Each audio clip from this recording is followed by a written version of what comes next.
Pakistan's economy. Tomorrow I will meet with citizens from the FATA areas and the Northwest Province to learn more about the needs of the people in those remote regions. I will also hold a town hall tomorrow with several hundred women to highlight the unique contributions that we women make to our communities and discuss ways that we can all do a better job of unleashing women's potential worldwide. I think it's important that we emphasize the role that an academic institution such as this and so many of you play in a robust civil society to protect the rights of people, to hold leaders accountable. I believe that society rests on a three-legged stool. One leg is a strong democratic system with accountable government, with transparency. The other is an economy that produces opportunities, good jobs, rising incomes. But the third leg of that stool is civil society, where most of life takes place, where we practice our faiths, where we associate with one another, where we pursue our interests and our hopes and aspirations. So for me, this is an opportunity for us to reaffirm our partnership and to turn the page on some of the past that frankly represent lost opportunities to strengthen the relationship between us.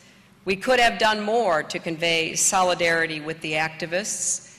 We could have done more to urge the government to live up to its obligations. But the United States will not repeat that history. We are committed to helping you along the road towards sustainable, durable democracy. And we know from our own experience that building such a strong and stable democracy is an ongoing process, and it is not always neat and tidy. It requires far more than free elections. It requires a strong ethic of activism. It requires what de Tocqueville, the famous French writer who traveled to my country when it was still a very young country, what he called the habits of the heart. So that no matter what goes wrong in the government, the habits of the heart are strong enough to pull it back on course. All of you are stewards of Pakistan's democracy. Each of you, in your own ways, can help ingrain democratic values into the culture of your communities, whether on this campus or at home with your families or out in society. You can communicate the importance of having a voice in the public sphere, of resolving differences peacefully, joining with other citizens to strengthen public institutions so all people have a chance to participate in their country's progress. You can help Pakistan transition from the promise of democracy to the practice of democracy. Many of you have found your education to be a powerful tool, as the Vice Chancellor was reminding us. The importance of having the courage to know cannot be overstated. It is an apt motto, not only for this university, but for our lives today. Because your education does help to develop an ability to consider other viewpoints and alternate approaches. That's essential for participating in a diverse society. It's also a passport to greater economic opportunities.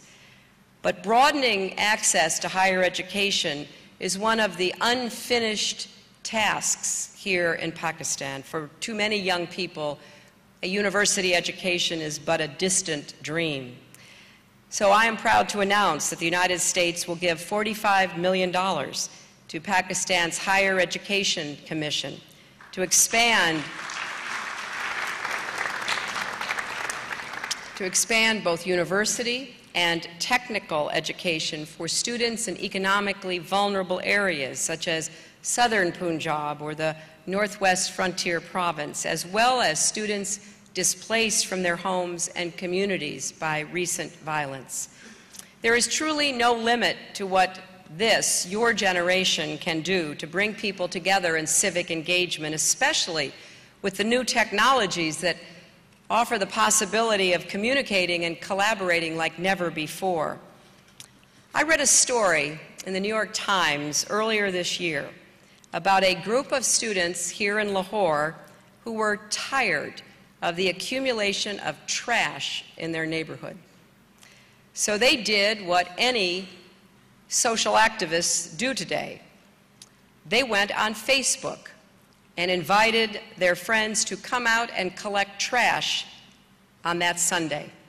Then they did it again on the next Sunday and then on another Sunday, and they convinced people who were walking by to join them.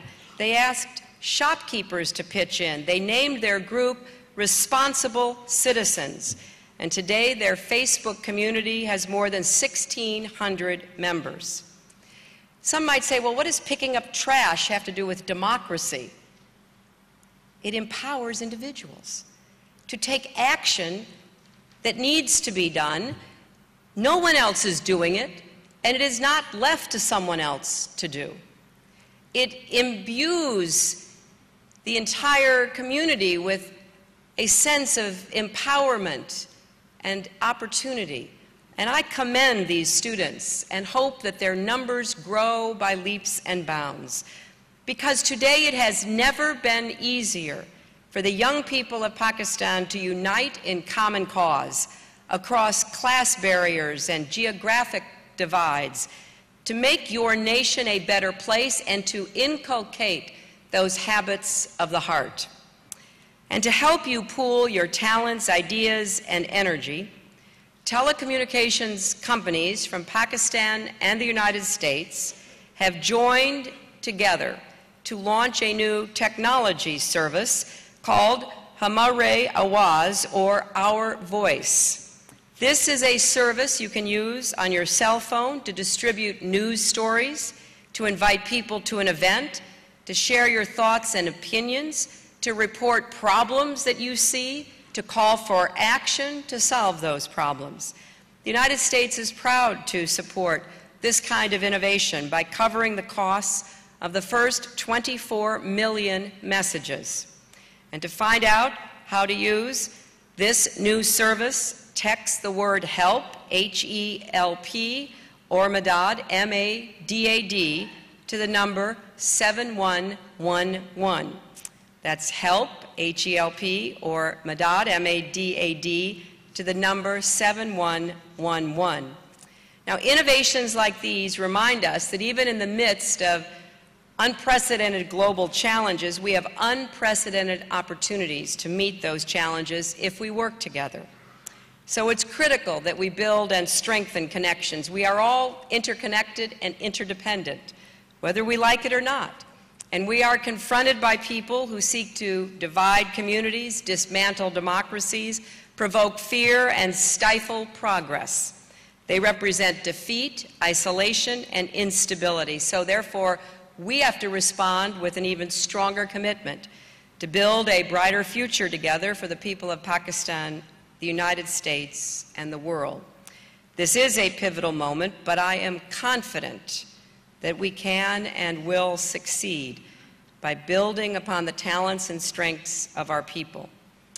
The United States is grateful for the ties that already connect us, and we look forward to broadening and deepening those ties and this relationship.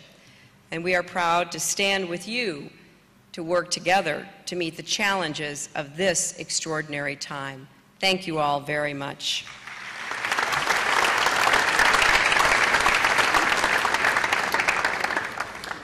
Now I will, I guess, just call on people. Is that what we're going to do? How does this work? Yes? Okay, good. So I will try to call. The first hand I saw was this young woman right back there. Yes, and there'll be a microphone. You can either come out to the aisle and form a line, which might work, or we can get you the microphone. Hello, ma'am. My name is Saish Dal. I'm from Pakistan College of Law. I wanted to actually suggest American people and the government that the image we Pakistanis are seeing right now is of terrorists and people who are with violence, and they create violence all over the country. Like you see in Iran, the attack that happened, they blame